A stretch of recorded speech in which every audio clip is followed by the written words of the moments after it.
Hi, I'm neurodivergent existential psychologist Jason Diaz, and I would like to talk to you about a life of weeping. I can't just cry my whole life, she said. She was a therapy client during my internship year, but she wasn't the only one to say so. A student said it later. I failed this important test, but I had to get over it or else cry my whole life over it. A friend said, I almost cried. Why didn't you? Some resistance to it, some instinct that crying is painful and to be avoided. But I wondered, if you were offered a life of weeping, would you take it? Or would you find a handgun aboard such a life before it could get rolling?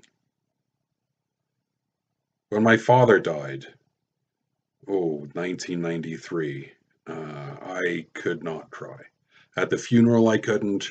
With my family, I couldn't. With my mother, I could not cry. The capacity for weeping had been beaten out through 2 decades of a mobile life of too many goodbyes and too many losses and too much violence. So much scorn for feelings in those years, so much pain buried.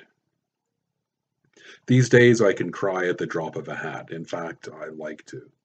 Yeah, it hurts. It sucks in many ways, but it also points me towards things that are true, and it affirms that I've regained or simply gained some measure of humanity. The turning point for me was psychotherapy.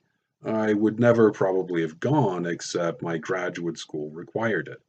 But since I was there, I tried to make the most of it.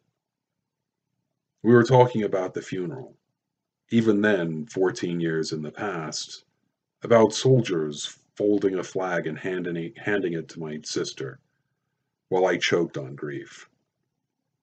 Every time the tears came up, they would recede again as if shoved back down, but nothing conscious in me was doing that shoving. While I described the scene, my psychologist started to cry.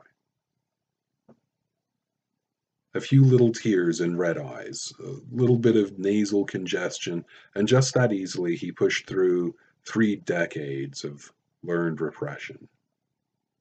I said, Why are you crying? I wasn't totally certain he didn't just have allergies. But he said back, I'm crying for you because you can't cry for yourself. And I still couldn't, not then. But I learned how. He opened me up, let me become soft and tender hearted.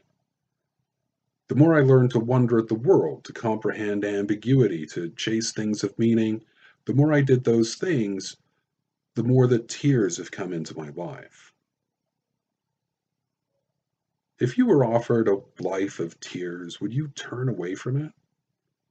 Or would you accept them as your guide to humanity, to truth and beauty, as your proof of life?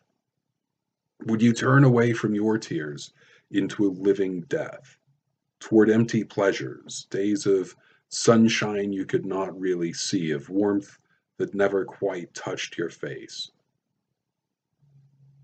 Would you give up all that weeping entails to escape it? Love is what I mean. Would you choose never to love anyone so that you would never have to mourn them? I write to destroy myself. My fiction is a labor of annihilation. If I'm not covered in tears and snot by the time a chapter is done, I toss it out and start over. To me, this is life, finding what's true and worthy, finding what's authentic, and putting it into words or pictures or gestures. The crying is what lets me know that I've been honest with myself, that I've been true to that labor, that I've been tender hearted. I remember the years of being unable to do this, unable to see love or truth or beauty because they were hidden behind whatever veil held back the tears. If my choices were either a life of weeping or never being able, I know what I would choose. It's easy, no contest. It hurts to cry, at least a little, but I'm not distressed by it. I'm fulfilled by it, enriched, informed, and created. Kintsugi is the Japanese art of repairing broken things, using gold to highlight the fractures.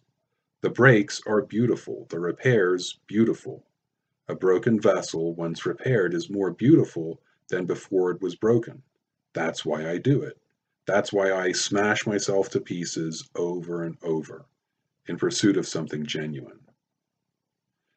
It doesn't matter to me whether my work makes you cry too. I mean, I like to hear about it when it does.